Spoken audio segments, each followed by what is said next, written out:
Now, streaming on CBS News Boston, this is WBZ News. Good afternoon and thank you for joining us. I'm Courtney Cole. Changes are coming to the state police training program following the death of a 25-year-old. The WBZI team broke the news that a recruit had been critically injured in a boxing exercise. And as WBZ's Penny Commit tells us, the academy is now ending that boxing program. Massachusetts State Police Department is now suspending all full contact boxing activities for their recruits. Now, this was once a pretty routine training exercise, but it's now believed to have led to the death of 25-year-old Enrique Delgado Garcia. We try and get him to go home. Say, Enrique, what are you doing here? It's time to go home.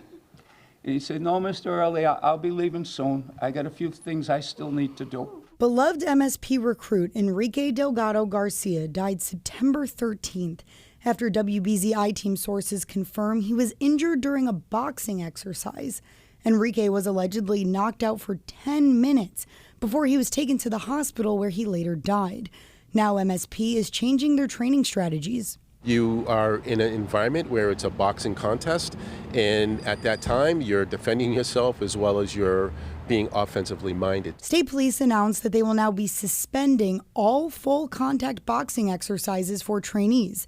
The department's Division of Standards and Training was also asked to seriously review the academy's defensive tactics program.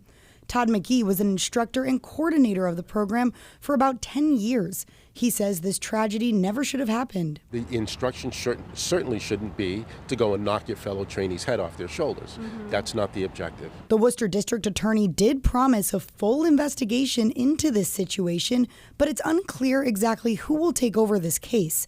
Meanwhile, just hours before Enrique's death, in the presence of his friends and family, MSP swore him in as a state trooper, ensuring he receives all the benefits as a full member of the department. Enrique's family is honoring his life this weekend. There's going to be a wake on Friday and a funeral service on Saturday. Both will be in his hometown of Worcester. In Framingham, I'm Penny Commit, WBZ News. And we're hearing from Governor Maura Healey about the recruit's death. She believes suspending the boxing training was the right move, but wants even more accountability around all of the academy's training programs. And one of the things I'm going to ask the new colonel to do when he begins is to undertake an independent review of all of the academy's programs and trainings, because my goal is to make sure that we have in place the very best in terms of training for the sake of all recruits. What needs to happen, though, is that there needs to be the appointment of an investigator to conduct the investigation, because the family needs answers about what happened to Enrique. Now, last week, the ACLU called for a federal investigation by the FBI or the U.S. Attorney's Office. The FBI is not commenting on that request. This afternoon, we turn to a look out over a part of our city here from one of our Museum of Science cameras. A cloudy start to our week. The sun has peeked out here and there, but let's see what's in store for the rest of the week with meteorologist Jason Michael. Oh, a cloudy start and also a damp start to our work week, friends. We're talking about, again, this morning's lows being a bit more on the chilly side of things. Some 40s and 50s to start off on our Monday. Roughly around 51, 52 degrees starting us out here in the Boston area on this Monday. Still with some lingering clouds overhead here. You can see some of the filtered and even some of the veiled sunshine. Likely to kick off later on this afternoon with more 60s in our forecast. So again, expecting temperatures to be slightly below average. And at least a lot of the cloud cover is set to stick around at least over the next 24 hours. Here's a live look at radar right now showing some spotty sprinkles, and we can expect that to move and also develop in our forecast over the next 24 hours before drier conditions take over Tuesday afternoon through Wednesday, and then another round of shower activity begins to move back in. Let's talk about our next system, friends, poised to move in by mid to late week. Thursday being the key day that we're going to be watching some more wet weather move back in.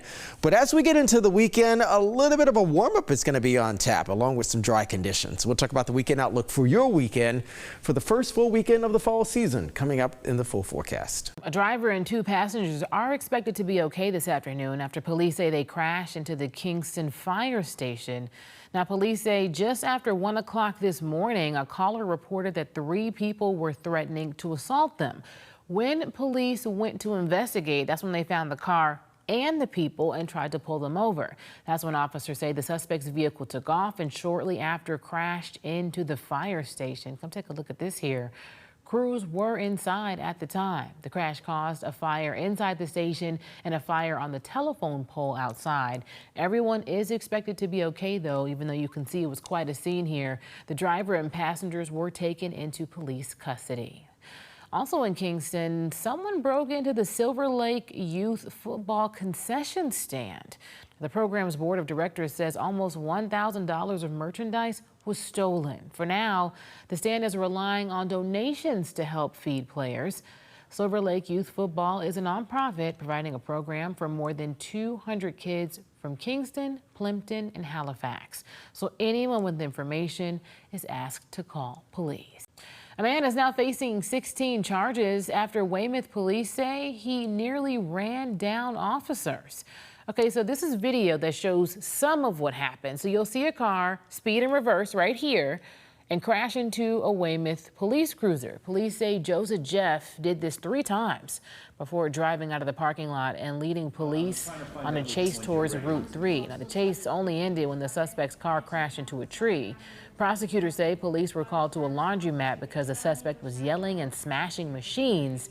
He's been ordered held until a hearing later this week.